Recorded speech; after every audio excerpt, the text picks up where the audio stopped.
Sir, ನಾನು ಕೊನೆಯ ಪ್ರಶ್ನೆ ಒಂದು ಕೇಳಲೇಬೇಕು. ಇವತ್ತು ನಾನು ನ್ಯೂಸಲ್ಲಿ ಮಾತಾಡುವಂಥ ಸಂದರ್ಭದಲ್ಲಿ ಸ್ವಲ್ಪ ನಾಯಕರುಗಳಿಗೆ ಲೆಫ್ಟ್ ಆ್ಯಂಡ್ ರೈಟ್ ತಗೊಂಡೆ. ಇಬ್ಬರು ನಾಯಕರು ಕೊಟ್ಟಂಥ ಸ್ಟೇಟ್ಮೆಂಟು. ಒಬ್ಬರು ರಾಜ್ಯದ ಮುಖ್ಯಮಂತ್ರಿಗಳು ಸಿದ್ದರಾಮಯ್ಯನವರು ಹೇಳಿದ್ರು, ಒಬ್ಬ ಪೊಲೀಸರು ಸತ್ತು ಅಂದರೆ ನಾವೇನು ಹೇಳೋಕ್ಕೆ ಸಾಧ್ಯ ರೀ, ಅದ್ರ ಬಗ್ಗೆ ಏನು ತನಿಖೆ ಆಗ್ತಾ ಇದೆ, ಹಿಂಗಾಗಬಾರ್ದಾಗಿತ್ತು ಅಷ್ಟೇ ಹೇಳೋಕ್ಕೆ ಸಾಧ್ಯ ಅಂತ ಒಂದು ಸಿದ್ದರಾಮಯ್ಯನವರು ಹೇಳಿರೋದು. ಎರಡನೇದು ಅಶೋಕ್ ಅವರು ಹೇಳಿದ್ರು, ಅದು ಪೂರ್ತಿ ಸರ್ಕಾರದ ಮೇಲೆ, ಜನಸಾಮಾನ್ಯರು ಸಾಯ್ತಾ ಇದ್ರು, ಈಗ ಪೊಲೀಸ್ ಅಧಿಕಾರಿ ತನಕ ಬಂತು ಅನ್ನುವಂಥ ಮಾತನ್ನು ಹೇಳೋದ್ರ ಮುಖಾಂತರ ಇಲ್ಲೂ ಕೂಡ ಸರ್ಕಾರವನ್ನು ಎಳೆಯುವಂಥ ಪ್ರಯತ್ನವನ್ನು ಅಶೋಕ್ ಅವ್ರು ಮಾಡಿದ್ದು. ಮನೆಯವರೇ ಚಾಕು ಹಾಕಿದಾಗ ಒಂದು ಸರ್ಕಾರ ಏನಾದರೂ ಕಾಪಾಡಲಿಕ್ಕೆ ಸಾಧ್ಯನಾ? ಈ ನಾಯಕರ ಸ್ಟೇಟ್ಮೆಂಟ್ ಬಗ್ಗೆ ಏನಂತೀರಿ ಸರ್? ಎರಡೂ ಸ್ಟೇಟ್ಮೆಂಟ್ಗೆ ನಾನು ಒಪ್ಪೋದಿಲ್ಲ. ಯಾಕಂದರೆ 35 ವರ್ಷ ತಾನು ಇಡೀ ಜೀವನ ಸಮಾಜ ಸೇವೆಗಾಗಿ ಸರ್ಕಾರದ ಸಲುವಾಗಿ ಇವರು ಮಾಡೋ ಹಲ್ಕಟ್ಟಿಗಿರಿಗೆ ನಾವು ಸಫರ್ ಆಗ್ತೀವಿ ಬ್ರದರ್. ಇವ್ರು ಮಾಡೋ ಸ್ಟೇಟ್ಮೆಂಟ್ಗೆ, ಇವ್ರು ಮಾಡೋ ಹೇಳಿಕೆಗೆ ಒಂದು ನಾವು ರಸ್ತೆ ಮೇಲೆ ನಿಂತು ಹೊಡೆಸೋಡೋರು ನಾವು, ರೈತ ಸಂಘದಾಗಲಿ ಕ್ರಿಮಿನಲ್ ಆದಾಗಲಿ ಎಲ್ಲ ಪೆಟ್ಟು ತಿನ್ನೋರು ನಾವು. ಇವರೆಲ್ಲೋ ಮನೆಯಾಗ ಆರಾಮಾಗಿರ್ತಾರೆ, ಆಮೇಲೆ ಈ ಥರ ಹೇಳಿಕೆ ಕೊಡ್ತಾರೆ. ಇವ್ರು ಮಾಡಿದ ತಪ್ಪನ್ನು ನಾವು ಅನುಭವಿಸ್ತೇವೆ ಫಿಸಿಕಲಾಗಿ, ಅದು ಅವ್ರು ಗಮನಕ್ಕೆ ತಗೋಬೇಕು. ಒಬ್ಬ ಪೊಲೀಸ್ ಅಧಿಕಾರಿ ಸತ್ತವ್ರಿಗೆ ಏನು ಅರ್ಥ? ಮುಖ್ಯಮಂತ್ರಿಯಾಗಿ ಈ ಥರ ಮಾತಾಡೋದ? ಅವ್ನಿಗೆ ಬೆಲೆ ಇಲ್ಲೇನು ಸ್ವಾಮಿ? ಅವರು 35 ವರ್ಷ ಇಲಾಖೆಯಲ್ಲಿ ಕೆಲಸ ಮಾಡಿದ್ದಾರೆ, ಮತ್ತೆ ಪೊಲೀಸ್ ಮಹಾನಿರ್ದೇಶಕರಾಗಿ ಕೆಲಸ ಮಾಡಿದ್ದಾರೆ. ಯಾರು ಸಲ ಮಾಡಿದ್ದಾರೆ?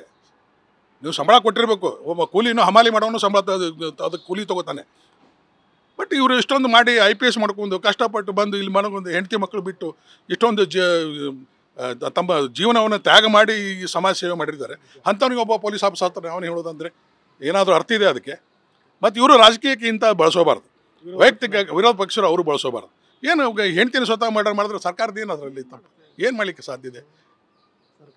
ಬಟ್ ಆದರೂ ಇದು ಭಾಳ ವಿಕೃತವಾದ ಘಟನೆ, ಇದು ಭಾಳ ಖಂಡನೀಯವಾದಂಥ ಘಟನೆ.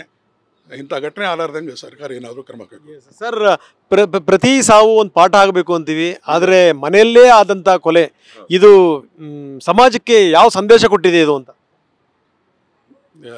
ನೀವು ಹೇಳೋದಂಗೆ ಇದು ಒಮ್ಮೊಮ್ಮೆ ಕೆಟ್ಟ ಅಭಿಪ್ರಾಯ ಬರ್ತದೆ. DG ಆದವನಿಗೆ ರಕ್ಷಣೆ ಇಲ್ಲ ಅಂತ ನಮಗೇನು ಜನಸಾಮಾನ್ಯರದೇನೋ ಅಂತ ಭಾವನೆ ಬರ್ತದೆ, ಅದು ನಿಜ. ಬಟ್ ಆದ್ರೂ ನಾವು ಇದು ವೈಯಕ್ತಿಕ ಕಾರಣದಿಂದ ಆಗಿರ್ಬೋದು. ಬಟ್ ಒಬ್ಬ DG ಕೊಲೆ ಆತ ಅಂದರೆ ನಾವು ಇದನ್ನ ಬಗ್ಗೆ ಚಿಂತನೆ ಮಾಡಬೇಕು.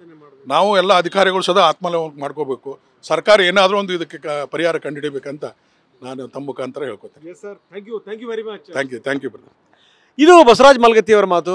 ಮಾಲ್ಗತ್ತಿಯವರು ಹಲವಾರು ವಿಚಾರಗಳನ್ನು ಹೇಳಿದರು. ಅಂದರೆ ಈ ವೃತ್ತಿಯಲ್ಲಿರುವಂಥ ಗೊಂದಲಗಳು, ಆ ಸ್ಟ್ರೆಸ್ಸು, ಬಿಡುವಿಲ್ದಿರುವಂಥ ಕೆಲಸ, ಜೊತೆಗೆ ನಮ್ಮವರು ತಮ್ಮವರು ಅಂಥೇಳಿ ನಾವು ನೋಡಿದಿರುವಂಥ ರೀತಿ, ಇವೆಲ್ಲವೂ ಕೂಡ ಕಾರಣ ಆಗಿರ್ಬೋದು ಅಂತ. ಇದೆಲ್ಲದರ ಜೊತೆಗೆ 5 ಜನ ಯಾರಾದರೂ ನೀವು ಟಾಪ್ ಅಧಿಕಾರಿಗಳು ಅಂತಂತಂದರೆ ಅದರಲ್ಲಿ ಮೊದಲನೇವರಾಗಿ ನಿಲ್ತಾರೆ ಓಂ ಪ್ರಕಾಶ್ ಅವರು ಅನ್ನುವಂಥ ಮಾತನ್ನು ಕೂಡ ಮಾಲ್ಗತ್ತಿಯವರು ಹೇಳಿದರು. ಆದರೆ ಇದೊಂದು ದುರದೃಷ್ಟಕರ ಸಂಗತಿ.